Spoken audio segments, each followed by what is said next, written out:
you're interested in honest conversations on a variety of health topics, with a return to the fundamentals of natural and holistic healing, then grab your filtered water, get comfortable, and let's drop some truth.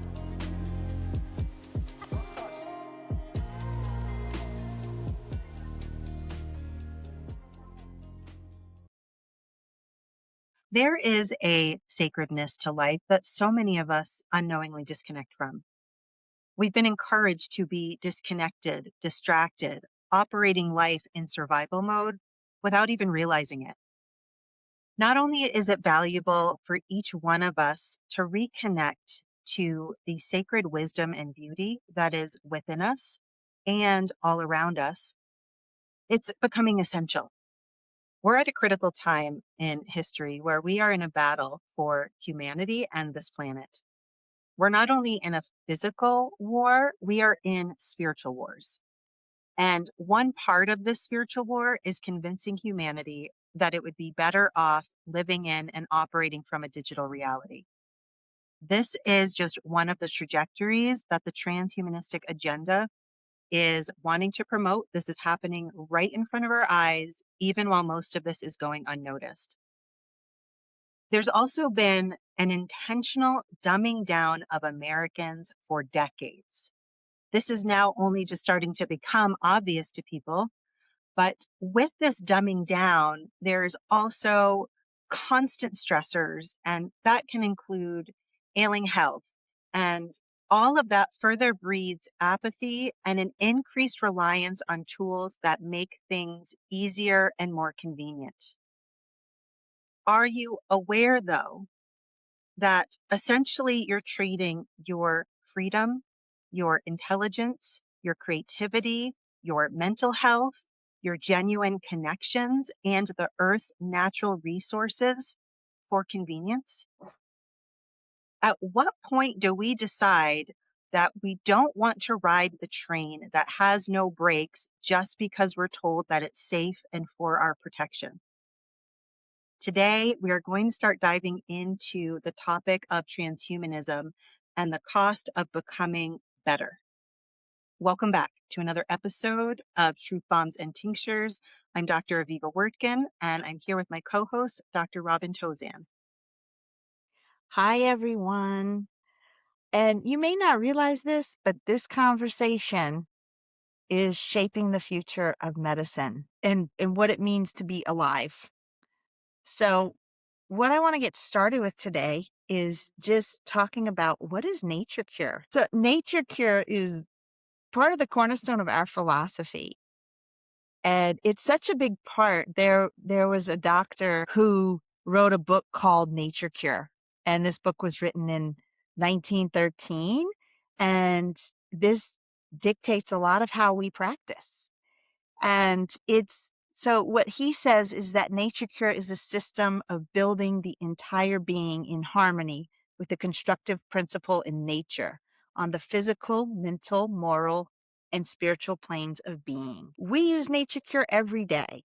This is something I use to help get people better. We're living in this world where everything is fake, and we've gotten so distanced and separated from nature. You have people that don't even go outside at all. There's important things we need to get from the sun, like vitamin D. Everything is taking us away from nature.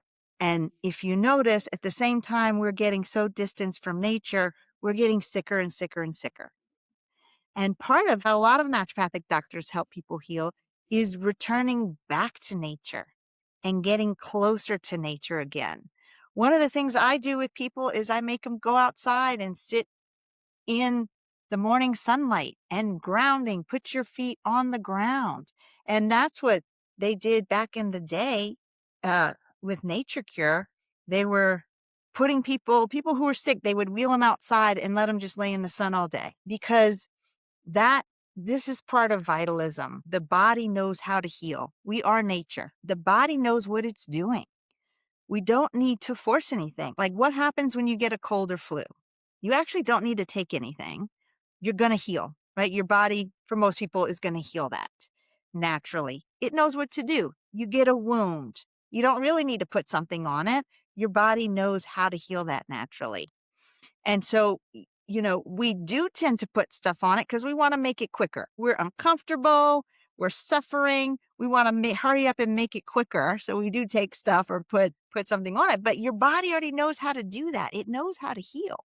We don't have to sit there and tell it what to do. And that's part of the amazing intelligence of the body. Just to add to that, for instance, when people have a flu, there are many, many, many tools in natural medicine that can help somebody get through a flu more quickly and more comfortably.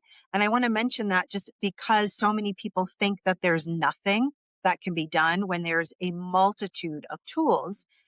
But the biggest difference is we're not using natural medicine to try to stop the symptoms. We're using natural medicine to work with the body, which is a very different approach. But you'll notice that many times when people get sick and they take medication to lower a fever, they stay sick longer than the person that allows the fever, works through the fever. And again, not anybody at a dangerous level, but when you're working with the body and you understand that, you actually recover that much more quickly.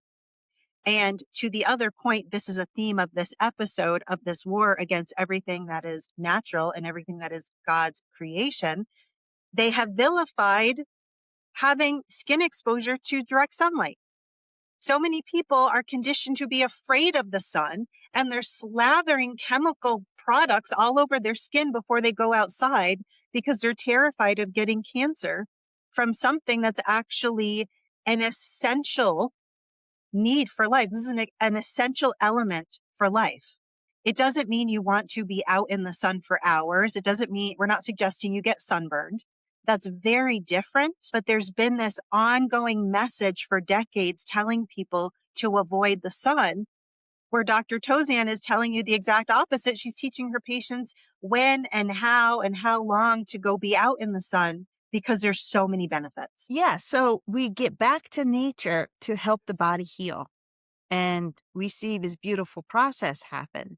And so this in naturopathic medicine, this is called the vis medicatrix natura, the healing power of nature. And I just want you to know, this is not some mystical, vague thing. This is actually observable, and it's biological, and it's practical. We can see this, we can use it, and that's what we do as naturopathic doctors. I love that principle, the vis medicatrix naturae, so much. I named my practice after it. My practice is Naturae Medical. But I find this fascinating, and I'd love to elaborate on this because for a very long time I had a misconception about what that means. And I'd love the opportunity to dive in a little bit because I first thought that the healing power of nature meant that it's it's the plants in nature, it's that medicine that is what's healing.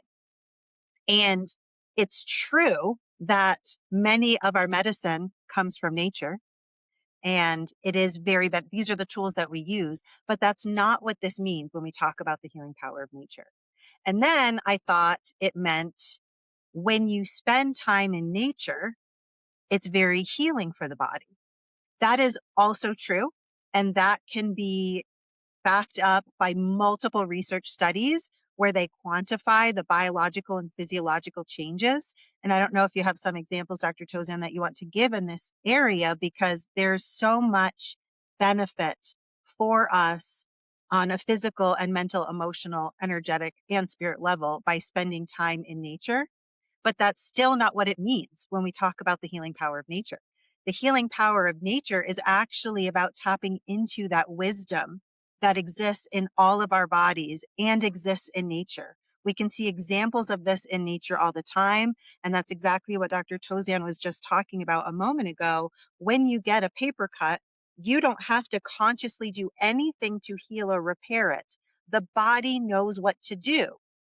How does it know what cells to send to that area to help prevent infection, to regenerate tissue?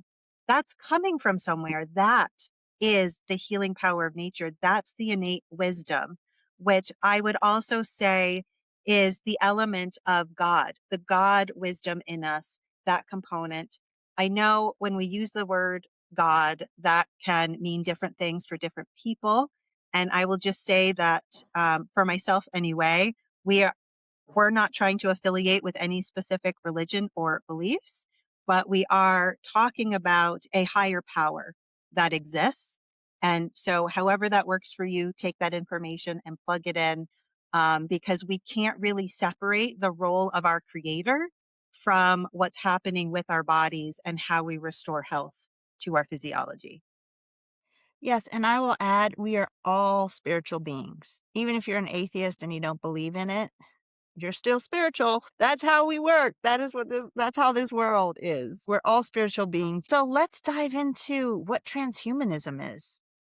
People may not have heard that word before. We're just going to dive into what that is. Great.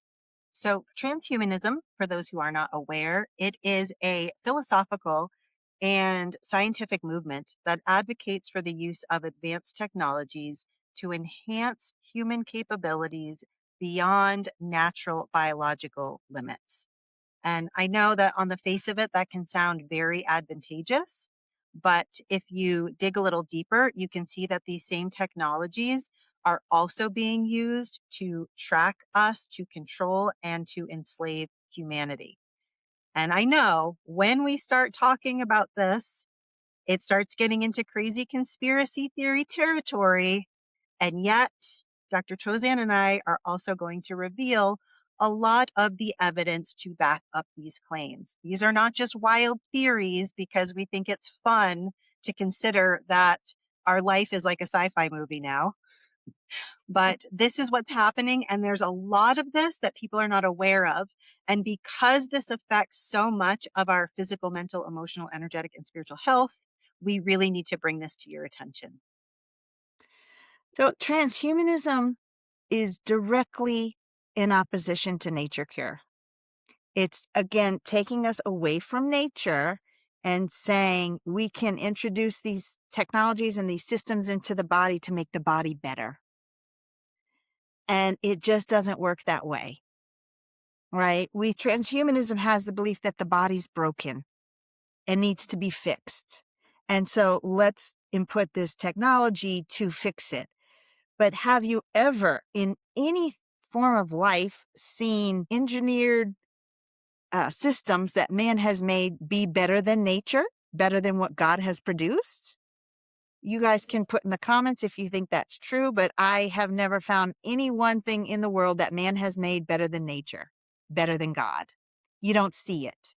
You just don't see it. But we think the body's broken, and that's the transhumanism view. Whereas in naturopathic medicine view, we don't view the body as broken. We view these symptoms as messages. And if you listen to the messages, that can guide you how to heal the body. So transhumanism, we're trying to fix it and we're trying to force. And that's part of the issue with transhumanism. NatureCure is so much more superior because nature is alive and it has an innate wisdom. Getting back to the transhumanism aspect, I do want to talk a little bit about Rudolf Steiner. And I don't know if you've heard of Rudolf Steiner. We should know who he is because he has had such an amazing impact on how we live today. But he was a gentleman who was, I believe he was German, but he was alive at the turn of the last century. And he was telling everybody that we are becoming a lot more mechanistic. We were becoming a lot more mechanical, and that this was going to have its problems. We're here on this earth to evolve, to grow our soul. We're here to learn and go through trials and tribulations, and that's what makes us better. That's how we evolve. That's how the soul evolves. And what you're doing with transhumanism is you're saying, I don't need to evolve. I don't need to grow my soul and learn. I'm just going to hook myself up to machine and be able to do these magical things that I shouldn't be doing. So Rudolf Steiner says you will eventually be able to do all those things. As we evolve the soul, we are able to get more spiritual gifts. but you have to go through that journey. You can't just have those spiritual gifts without learning, without going through that. So I like to take the example of a 6-month-old baby who can't walk, and you put them on roller skates, right? They can't skate. They need to learn to walk first. You have to learn the foundation of walking before you can roller skate. And so that's what we're doing with transhumanism. We're skipping the steps of learning the basics, and we're jumping to having these powers that we don't even know what to do with yet. Steiner will even tell you it's not the technology that's bad. The technology is not bad. We just don't know what we're doing. We don't know how to use it. We're not evolved enough to actually use it properly. And so we use it for bad. And it ends up blowing up in our faces. So that's really the lesson with Rudolf Steiner. And he was the man who they have the Waldorf schools. Or after Rudolf Steiner, he implemented biodynamic, organic, sustainable farming. He's done so many things and added so many things to our world. So he was a really amazing person. But he was the one warning us, be careful, because we are not ready for the technology that is coming. And it's very apparent. We are now just sticking it in our bodies. And we have these powers. I agree with so much of what Steiner has written about. And I would say, yes, there are many advantages to the advancements in technology that we have. The biggest concern I have is how much it's being used for nefarious purposes. And of course, it gets promoted under the guise of we can cure this disease, or we can prevent this, and we can do all these great things. But it's also actually being ushered in for very dark purposes. And that's the part that is the biggest concern and a big piece that I want people to understand. And so I'm going to tell you guys a little story. And I know it hasn't reached a lot of people because I've told people this story and they're shocked. But I would say this was back in 2019. I was living overseas and I was up for an award, and we had a ceremony, and the ceremony was being put on by an insurance company. And of course, they had some speakers. And we had this gentleman get up, and he had this huge wire thing with a sensor on it coming out of his head. So can you imagine? It was a big, thick wire like that coming out of his head with a sensor. And he gets up and he's telling us how he is a cyborg. And I'm sitting here thinking, this is sci-fi. What is going on here? And so it was just shocking. And he's sitting there telling us that this is what's coming, people becoming cyborgs. And he was telling us that he was unable to get a passport for several years because he had this technology implanted into his head, into his brain, actually. And now he was no longer considered human. And so they would not give him a passport because he was technically not a human. He was now a cyborg. And so it took them several years to figure out laws to be able to actually give him a passport. It was a fascinating story. And he was saying he had this thing implanted in his head because he could not see colors. He was colorblind. And so they implanted this wire sensor thing into his head to help him taste and smell color. And I know it sounds crazy and sci-fi, but this is his experience. And so he was up there telling us how he's able to taste and smell color and what an amazing experience this is for him. And was telling us that this is becoming normalized. All these people are starting to hook themselves up to technology to be able to have these gifts that we don't normally have. And he was talking about all kinds of he was talking about somebody implanting something so they could see behind them. His name is Neil Harbison, and you can find him on YouTube. There's videos of him on YouTube talking about this stuff. And his message is that this is becoming normalized, and pretty soon everybody's going to be doing this and being connected to technology. And this was in 2019. that I was hearing this talk. And so I thought it was fascinating because at first, when I first heard the talk, I'm like, what is this crazy dude doing? Why is he up here at a medical awards ceremony? And he's here talking about this. And then I realize he's trying to get the message out there and normalize us being attached to technology. It's to normalize this. And this is the scary part, right? It's like frogs in a boiling pot. We are starting to slowly hear about these people with this implanted technology. And at first it's like, what is this weird stuff? This is crazy. But then we keep hearing and hearing and hearing about it. And in 10 years, everybody's going to start just doing it because now it's normalized. So I just wanted to tell that story because I don't think most people actually realize that cyborgs actually exist. And this is happening. This is happening in a lot of places, and you can definitely get online and watch more about that if you're interested in this Wow. topic. Yeah, I did not know cyborgs exist. And that sounds like the style, because if they said, "Hey everybody, we want to make you cyborgs," people would protest. But Run. they start also in these other subtle ways. And I don't know if any of you had this experience that I've had where you go into the grocery store and let's say you're in the produce section and you see somebody and it looks like they're schizophrenic because all of a sudden they're talking to themselves. And that was when they first brought out Bluetooth and you didn't know that somebody was talking on the phone, Yeah. and they just look crazy. But they, normalize the convenience. And we're going to have a whole other episode on the harmful effects of Wi-Fi and other frequencies and the issues with Bluetooth. But that's one way. They've got devices that you can put, like the rings you can wear, so you can track how you're sleeping and all of those things that are quantifiable. And people find having access to the information is so helpful and so interesting.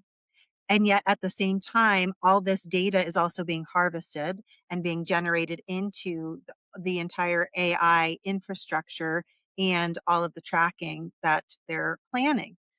And so one of the things that came out just a few years ago was there was a lot of marketing around how money is dirty and messy and inconvenient. And so are credit cards. You could just scan your palm, right? We could just implant something and you could pay with your palm. And they tried to do that at Whole Foods everywhere, and they still have it as an option. I will say that in Colorado, they tried to do this at an event at the Red Rocks Amphitheater, and enough people protested that they had to drop it. But it's like anything, they introduce it, people protest, they drop it, and then they wait a little bit before they bring it back with a new twist. And it's always how Mm-hmm. it's for our benefit, our convenience, or for our safety, as they slowly, insidiously get us to merge with these machines. And then it gets even worse because most people have no idea that we have self replicating nanobots and nanotechnology already in our bloodstream. I only learned about this maybe 3 years ago. And I only started talking about this a couple of years ago. And everybody that I spoke to about this, which was not many people initially, I bring it up to people who are already in my paradigm. And I would say, like, oh my God, are you aware that this is happening and we have all this evidence? And people would say, I am, but you really shouldn't talk about this because you sound like a crazy person, even though they know I'm not crazy. But the reality of it is so insane. And it's exactly what we would think in a sci-fi.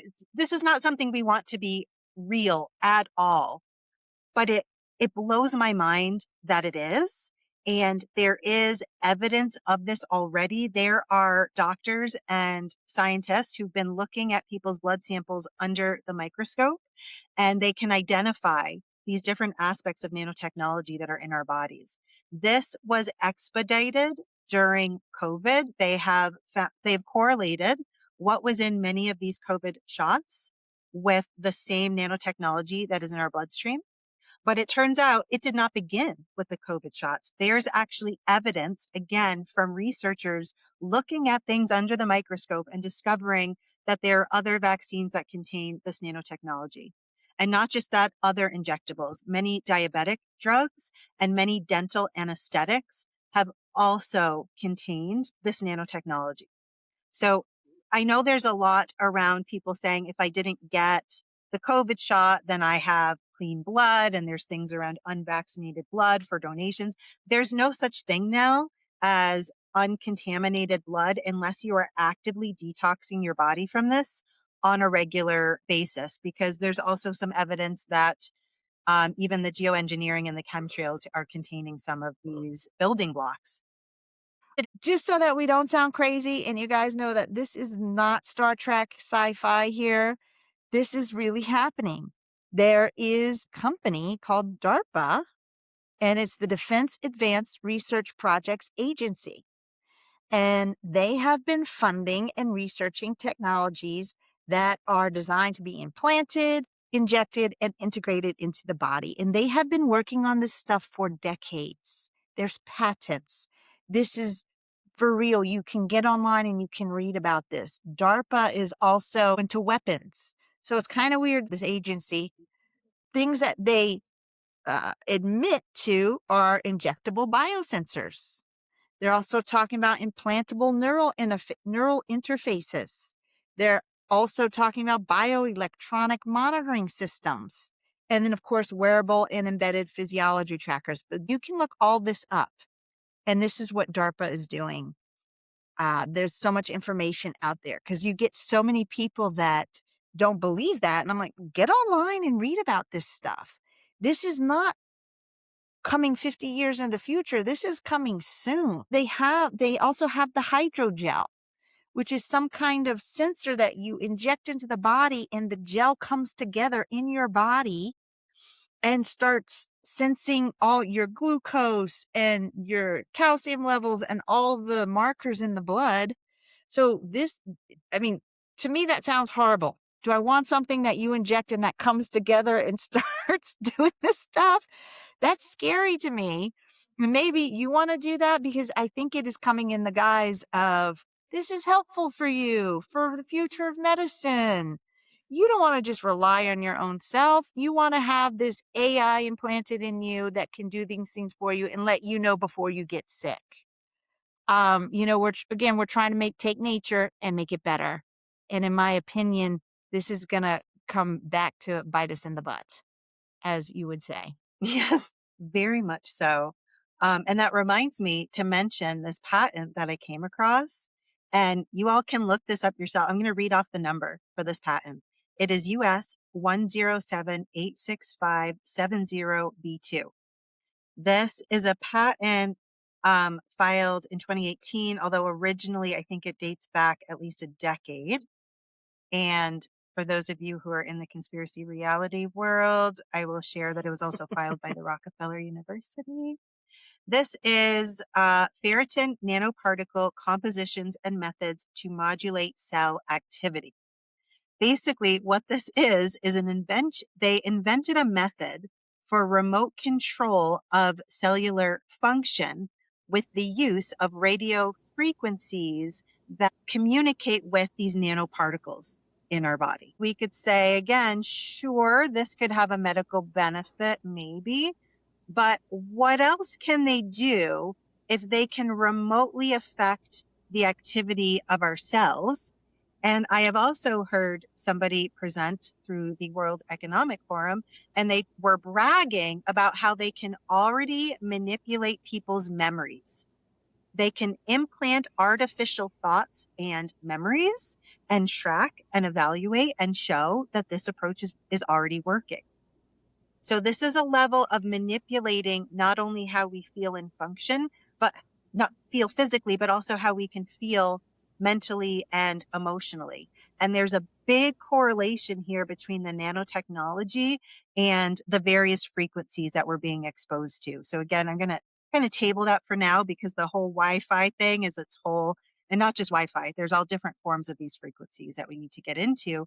But it's also no coincidence that they rolled out 5G at the time that they did and how they're continuing to want to increase those frequencies. I have a couple resources that I really want to share with people. One of them is another physician named Dr. Carrie Monet. Full disclosure, I'm really inconsistent with pronouncing people's names correctly. So don't hold me to how I pronounce a name, but I'll spell things for you so you can figure it out. Her last name is Manej, Manej. She was an osteopathic physician. She has since, I believe, given up her license for a couple of reasons. not because she's done anything wrong. But at one point, she was invited to a meeting, a closed meeting. And at that meeting, they presented on this very topic and how they're already using this data and this technology as a form of control. And the example they gave related to two people talking on the phone, and one person isn't always telling the truth. And they're able to track this in with the different technologies based on how much somebody's sweating, their temperature, their inflection, the tone, all these different variables. And then they'll note that somebody's lying, and they keep track of how many times a person's lied. So then they can say, oh, now this person's a bad person. This is going to affect their social credit score, which will then affect whether they're allowed to travel, how much money they can spend, what activities they're allowed to do, where they can go. They were openly discussing how they are tracking and collecting this information and then plugging it into the social credit system that already exists in China. And so this isn't a meeting I attended. This is a meeting she attended and was so horrified. She's been out there sounding the alarm on transhumanism ever since. And because she has that firsthand information, I would encourage people to find any of her talks or interviews so you can also hear directly from her on this. So quick Yeah, question. Um, are they doing that with like external things or but with implanted AI? I think that it's both. Mm. I think there's a big overlap with the Mhm. things that they want to put in our bodies, the things that are Mhm. already in our bodies, and all of the Mhm. other AI tools that they're using to evaluate, right? And they're Mhm. constantly already on people's cell phones for years. First, there was the finger scan to sign in. Oh, how convenient. You don't need a code. You just put your finger Mm. on it. Now they have a Then your digital face. scan, right? And then your eyes, and they do a retinal Yeah. scan and your face. They're always collecting all of this data. Why? What are they doing with it? How many people sent Uh-huh. DNA samples because they want to know their ancestry? And that's fascinating information. We all want it. But then what did they do with all of that DNA information? And then there was like the oopsies. There was some kind of cyber break, and we accessed all this information that we weren't supposed to by Well, it's accident. crazy right now. I my accountant sent me my taxes and I had to answer all these questions about my past. And I was like, what address is associated with you? I'm like, addresses from 30 years ago. What phone numbers associated with you? And I'm like, how do you guys have all this info? And this is like the third or fourth time I've had to do that with different things. But I'm like, how do you guys have all this information in a central place, know exactly who I am? And the 5G and now 6G, they're able to keep all that data. It Yeah, boggles my it's mind that they crazy. know all this stuff about us already. I mean, and like you try to stay away from it. We all try to stay away from it. It's impossible. How can you live in this world anymore and not get on the internet? Right. And Yeah, you can't right, avoid it in that way. like I'll sign up to buy something and they already have my credit card information. I'm like, where did that come from? I didn't sign up for this junk. Like, what is going? But they're taking all the information, centralizing it without your permission. Yep. And especially on people's cell phones, there's a ton of settings that if somebody doesn't tell you to go in and turn off, you are silently giving them permission to just siphon a ton of information about you on a regular basis. And they're tracking a whole lot of things, including even people's sexual activity, which is extra creepy to Wow. me. How do you get that? Yeah, I know it's wild. Yeah, you should listen to some of Dr. Carrie Monet's stuff. And she also, by the way, talks a lot about hydrogel. And I started noticing Ah. how much hydrogel is showing up in other products. Somebody at one point gave me, as a holiday present, they gave me like a collagen mask. And I was like, oh, I want to wear that. And then I realized it was a hydrogel collagen mask. And there's a ton Mm. of skincare products loaded with hydrogel that people are using, having no idea of how it's being used in our body as part of this Mhm. nanotechnology. Mhm. It's just Crazy. wild when you start to see all the different ways that we're being inundated. We're gonna be living in a very different world just in the next few years. The way the technology is just in leaps and bounds, it's advancing. It's crazy. Yes. is I want to share another resource then with our listeners. And this is the work of Dr. Anna Maria Mihalsha. Again, full disclosure, me and pronouncing names. And Dr. Anna Maria Mihalsha, something like that, Dr. M. She has been doing continuous research looking at samples under the blood. She published 2 books specifically on transhumanism, where she's collected a ton of the research and the data, not just her work, but work of research scientists around the world. And it's full of pictures, so you can see the documentation, not only of the problems and where they've come from, but she also dives into some of the solutions that she's found as well. Because the first issue is learning that we already have this accumulating in our bodies. That should naturally lead to the second question of, or maybe the third question of, what to do about it, right? Because it's, how did this get in our bodies? Why is this in our bodies? What are they planning to do with it? And how do we get this out of our bodies? And there is also an overlap with a lot of this and heavy metals. That's a whole other topic that I'm just going to save, but just to mention that that is related. I don't know how safe it is for Dr. Tauzin and I to talk about the methods for detoxing the nanotechnology out of our bodies. My concern with sharing it, when information, especially with natural medicine, when it becomes more widely known, they usually come in and find a way to ban it or make it illegal or remove licenses from practitioners that are prescribing it or whatever. So I'm not going to get into that too much, except to say that there are treatments for this. And I highly encourage people to find somebody who's knowledgeable on this to work with them. So there's various natural remedies. There's also detox baths. And I know that they work. I've experienced it myself. And one of my friends also had his wife record a video when he was in the bath. There's nothing in the video where you see anything you're not supposed to. But they use a black light so you can see, because there's something in that comes out in the water, and he puts it on his finger, and then it looks like this little piece of metal, but it stands up and it starts moving around like it's looking for something. It's so creepy. It's so creepy, but it's Mm. one more validation that these things are in our body, that they need to come out, and that we already have some solutions to help get them out. Mr. Tozan to look at their blood. This is a really good option here. And there are various practitioners. Dr. Carrie Monet did this little tiny pilot study. And she looked at her blood and some others under the microscope, and they saw not just the nanotechnology, but also the adverse changes that occur with our red blood cells with increased exposure. There are very specific patterns of damage that occur to the blood cells.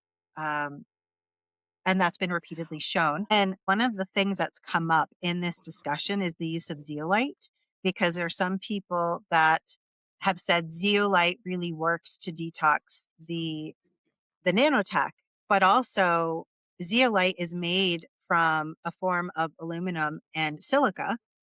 And they also use a form of silica in some of the nanotech fibers.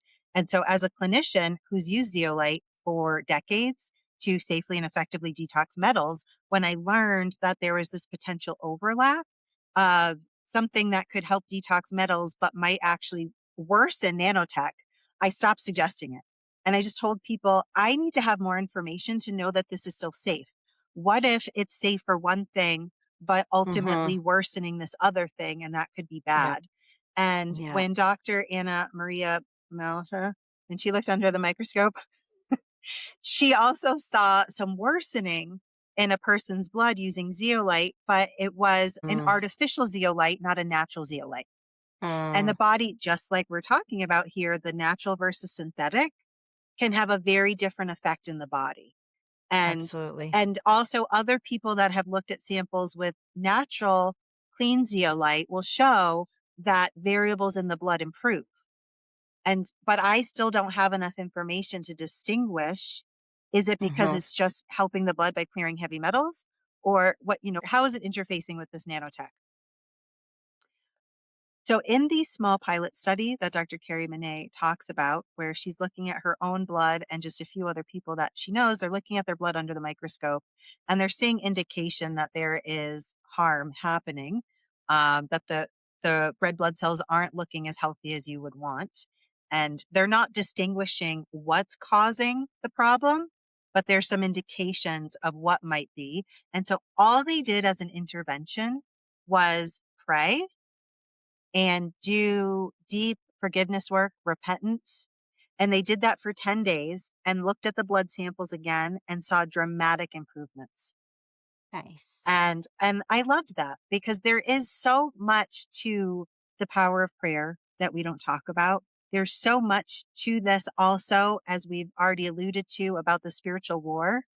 And so the more in our own lives we're connecting to a higher power, the more we're doing our own genuine inner work to shift our own internal state. Is if you understand too, the more of the emotions that we suppress, any of the emotions, the more it's going to adversely affect our physiology. And so the more that we release that, the more we work through and process and release that and hand things over to a higher power, the more we can see physiological benefits. And what I loved was her confirming that with the samples under the microscope. So, as beneficial as it can be to do the detox baths, to take the different supplements, herbs, other tools that we have, they are fantastic. It doesn't mean that you always need them. It's just my approach in general with everything we're inundated with is to do that holistic, comprehensive approach. Let's treat this on the physical level and on the emotional and on the energetic and on the spiritual. Now we've covered all the bases. You're going to do great. That's Yeah, that's kind of how I think about that. absolutely. And I just want to bring up too the data centers because I think this is an important thing. If we're going to talk about transhumanism and AI, many people don't understand what's going on with the data centers. And this is a huge issue right now for the environment, for communities. What's happening is they're putting these data centers that they need for all the AI that we're using. And it is driving people's electricity up 300%. It's using all this water. It's causing the temperature to go up 10 to 16 degrees in the vicinity around the data center. And this, I'm just learning about all this and it's kind of freaking me out. I think a lot of people don't realize what's happening. They love their AI and they don't understand the problems we are causing and the damage we are doing to the environment. Yes. So and the cost is coming back on the consumer. It's coming back on all of us and people are freaking out. And there was recently a story in, I believe it was Missouri, where they were trying to put in a data center and the city council was voting on it. And thousands of people came out screaming in protest about putting a data center there. And all the city council members, even though all these people were there screaming not to do this, they all, right in front of their face, voted yes. Isn't that horrible?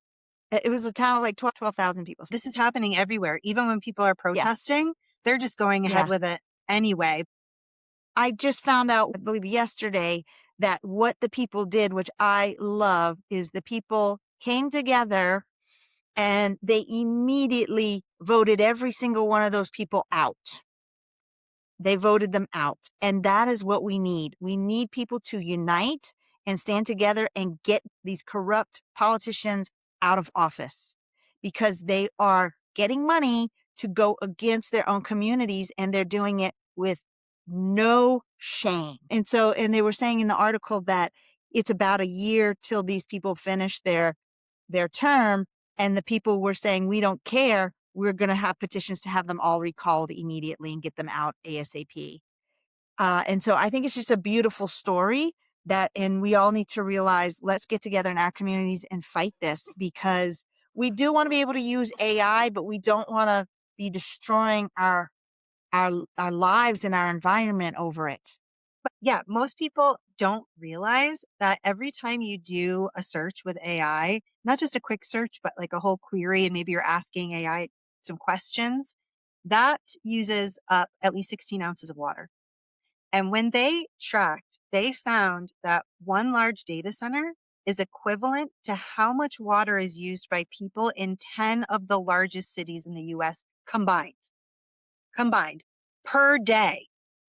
And so many states, like the one Crazy. that we're in, we already have a water shortage.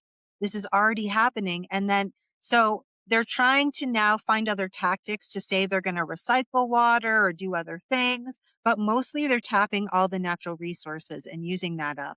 And people's electrical bills are going up over 200%. They also don't want to have to pay taxes on any of this. And they basically are going to be asking us to pay for a lot of these things, in addition to not having access to water in the same way or having major water restrictions, in addition to our electrical bills going up. You mentioned the increased heat. There's also an increased noise pollution. There's a level of sound coming out of these data Yes, forgot centers. about that. There's so much to it that is harmful to us. And that's not even getting into all of the damage it's causing to our own brains by using this technology, and particularly for kids, but also adults. It's not just for us using AI. The largest companies that are advocating for and requesting these data centers are the ones that are doing most of the surveillance and tracking and weapons.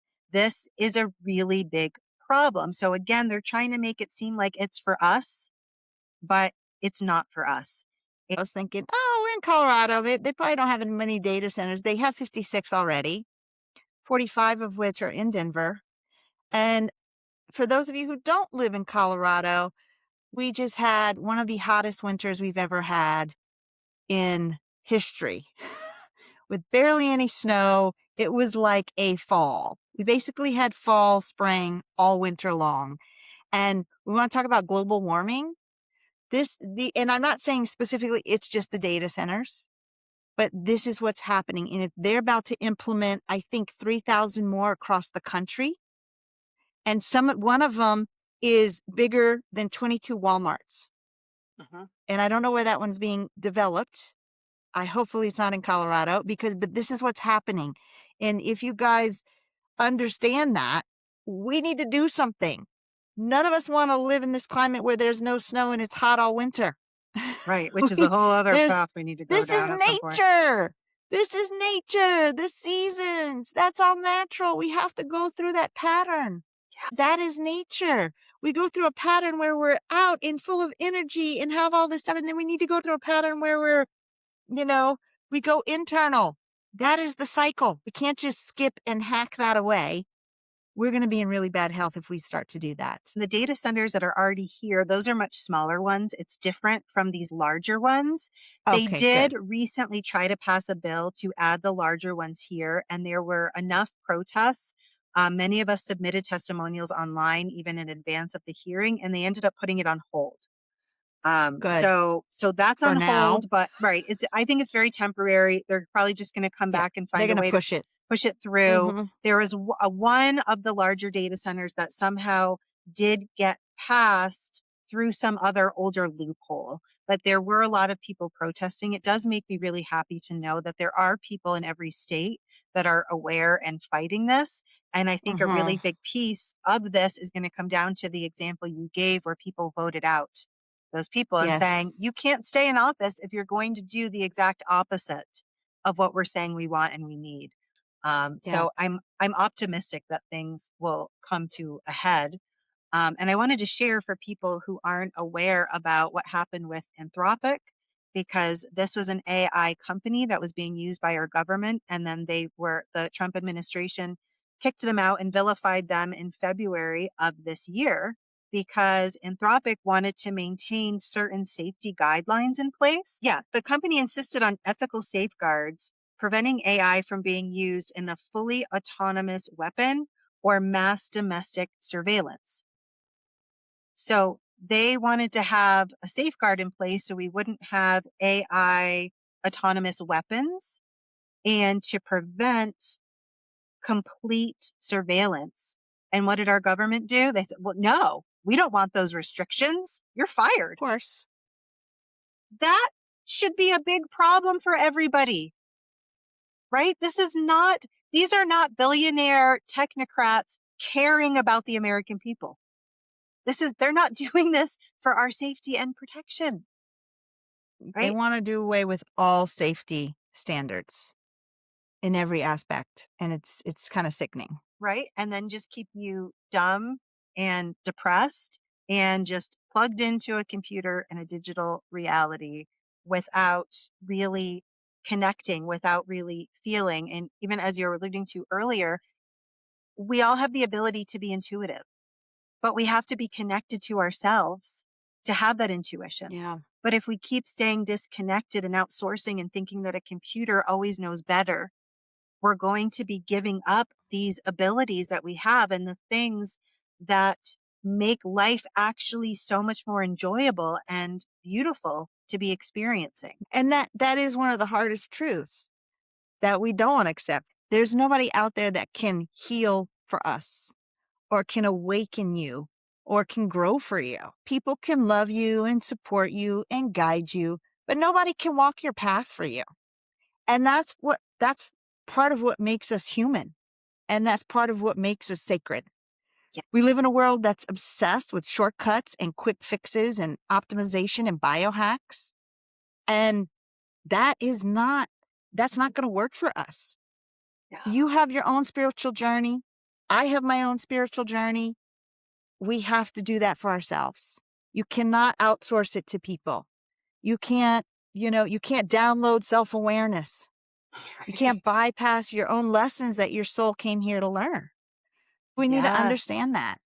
Because every challenge, every heartbreak, every time we're exhausted in the grief and the confusion and the healing and the rebuilding, no technology and guru and doctor can do that for us. We have to go through that. We have to embody that. That is how we transform. So understanding that this is where the culture is kind of going down the wrong path, thinking, oh, and I get it. I get tired of this life sometimes too. And I'm like, I just can't do it anymore. It's too hard. Just have somebody make my decisions for me.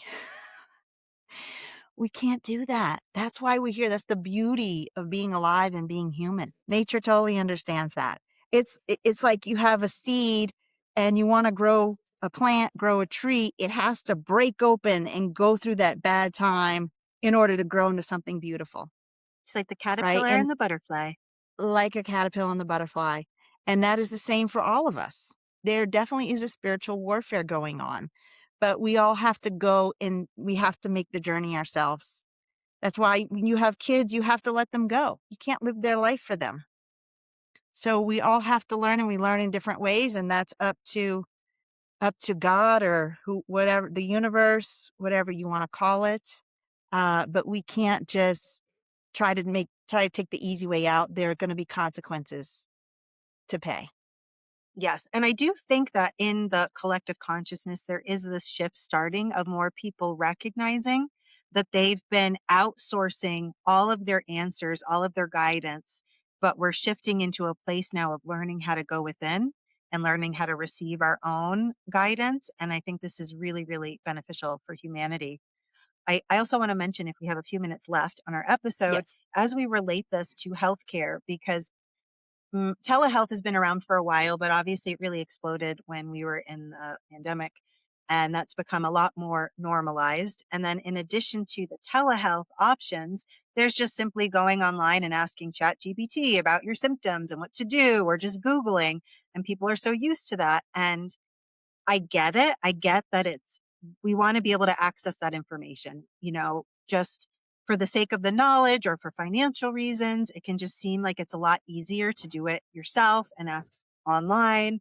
I cannot tell you how many people have wasted so much time trying to treat themselves when what they really need is a physician who is trained to diagnose and treat.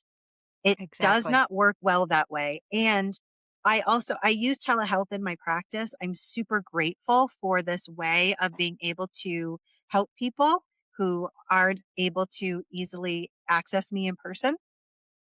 Um, but I really want to emphasize the necessity of working with a provider who knows how to properly examine you. And this is also becoming a problem in the medical schools as I'm seeing the newer doctors come out, both in Western and naturopathic. They're not learning the skills that are needed. And this is also impacting healthcare. But let's just cut that out for a second and focus on the doctors who do know how to examine people and why this is so important. I really want people to recognize the value in meeting with a practitioner in person so they can not only physically look at you, but also put their hands on you in a way to feel what's going on. It makes Mhm. such a difference. I had a patient and she was having this horrible stomach pain for like 6 months, and she was going to they were gonna do a EGD and all this different stuff, and she came in, and I got her on the table, and it was a hiatal hernia, and so she had been in pain for 6 months, constant pain, and so I started reducing the hiatal hernia, and within a couple minutes, she's like, "Oh my god, the pain's finally gone." And it was so easy. And I was like, yeah, because the doctors don't know what to do about a hiatal hernia. And it's the simplest thing to pull it down. And that can relieve so much suffering for people. And then after that, she did not have to go get the EGD. She didn't have to do any of that because now she felt fine and could start digesting her food again.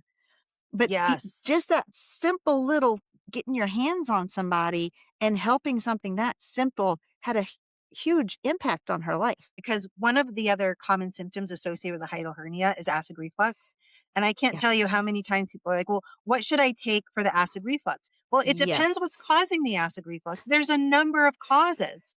But Mhm. how would I effectively help you over the phone or computer if your cause of reflux is coming from a hiatal hernia, where that Yeah. can only, well, it can be diagnosed through imaging, but many of us are trained in how to palpate it and correct it in the office. That can save you a ton of time and money trying a whole bunch of things and trying to Mhm. manage your symptoms instead of just fixing the problem. And this is back when I was practicing in Vermont, and I had a patient call, and she left a message with my secretary at the time to say she's having hip pain and she wants to know what natural pain reliever to take. And Mhm. so I told my assistant at the time, let her know that I need her to come in because I want to know why she's having the hip pain. And so, called her back, and then the patient said, no, I don't care about that. I've already been to urgent care and they said it's arthritis. I just want to know, they recommended a pain reliever. I just want to know the natural pain reliever I should take. And so I reiterated, that's not the kind of doctor I am. I'm not going to just recommend a natural pain reliever instead of a drug. I want to know why you're having the hip pain. Then I can recommend something specific to what your body needs. I can't know unless you come in and I examine you. I was Mhm. also taking insurance. I think copays were very low then, so it was not a big investment. So she finally agreed to come in. I tacked her on at the end of the day. So she came in and I examined her. And it turns out that she had acute appendicitis. The pain was referring to her hip. Like, you went to urgent care? Yes. Did they even examine you? No. She just told them her symptoms. And so this is what's happening where people are saying, well, this is where it hurts. You don't know. You're just the person experiencing the pain. Right. So if you're just telling someone, they go, oh, yeah, it sounds like this. Or AI could be like, sounds like that. That woman, had I told her to just take some turmeric or white willow bark, she would have died. Mhm. Yep. Instead, I'm like, I am sending you to the ER. Here, I want you to take this remedy on the way to the ER because I don't want it to burst. And now, she's fine. But that's what happens. And I love this example because it also illustrates how people aren't educated to understand Mhm. why it's so important that we Mhm. have these in-person appointments. It's so valuable. There are so many times where somebody's telling me something over the phone or Mhm. over the computer, and I'm making my educated assumptions or assessments. And then they come in and Mhm. I meet with them in person. I go, oh, that's what's going on. Mhm. Now we can target the cause. It's just so Yeah. much easier. And so, again, there are benefits for sure of telehealth. Big fan of it. Yeah. But if we're relying only on that and we're taking all of the humanity out of healthcare, it's going to be extremely detrimental for all of Yeah. us. And I want to bring up one more point about Chat GPT Health, or a lot of these are open source AI. And what that means is they're just pulling information from the internet. So you have people, they want to get SEO, they want to get their website up. And so they just write these articles. They don't care what's in them. They write all these articles just so I can get SEO and have keywords and so that their website comes up. Nobody's checking to see if the information is correct. And so when ChatGPT is pulling from information, it's pulling from information from Gwyneth Paltrow's blog or the fisherman's blog. Or it's pulling information from all those places. You're not actually getting expert advice. And so you're getting this stuff that's not good information. And so we're continuing to do what we've been doing. And, oh, I see an ad and I go take that because it said this is good for my brain. That doesn't mean it's going to work for you. And that doesn't mean you need it. I promise you're going to save yourself a lot of money and a lot of time by going see an expert who can actually help tell you what do you need for you and your body to help you heal, rather than just getting on GPT chat health and having AI tell you what you need. They don't know what you need. They do not have the education that Dr. Wertkin and I have. They Yes. don't know how to do that. AI cannot replace our expertise. It can't do it. I'm so glad you Okay. brought that up. And it reminds me too of even just scrolling on social media. People are brilliant with their marketing. There is so many ads Yes. for various parts of natural medicine that I see where even I get pulled in and sucked in and like, oh, ooh. And then I remember what I know and I'm like, oh, that doesn't actually do that at all. But I think about if anybody didn't have the knowledge and experience I had, they would be believing it. It would be like, They wouldn't oh, know that. yes, if I Yeah. just drink that, all these amazing changes will happen in my body. Yeah. It's No, really, it yeah, doesn't work like that anymore. There's not a miracle supplement you can go buy and that anybody can buy and all of a sudden all their whole health changes. It doesn't work like that right now. they're really using a fake authenticity now in a lot of these ads where it sounds like, oh, I suffered from They're this. experts. Yep. Oh, yeah. Yeah. Yeah. And They're this is experts because they why, make a bunch of reels on social media. yes. So this is why we Yeah. encourage people to find somebody, right? We are both taking new patients. You're welcome to reach out to us, but there are incredible practitioners everywhere. The main point of what we're saying is to find a qualified person to work with. It is so worth it to have that individualized guidance to get you where you Absolutely. want to go. It's Yeah. so worth it. Remember to keep listening to your bodies. And if you're not sure how, keep listening to this show. We are going to be incorporating more and more information specifically to that topic. And if this episode challenged something you've been told about your health, that's not an accident. Take what resonated, question what didn't, and remember your body is always working for you, even when it doesn't feel that way. So thanks for being here for the truth and for the tools. Until next time, trust your body, honor your nature, and keep choosing health. Goodbye.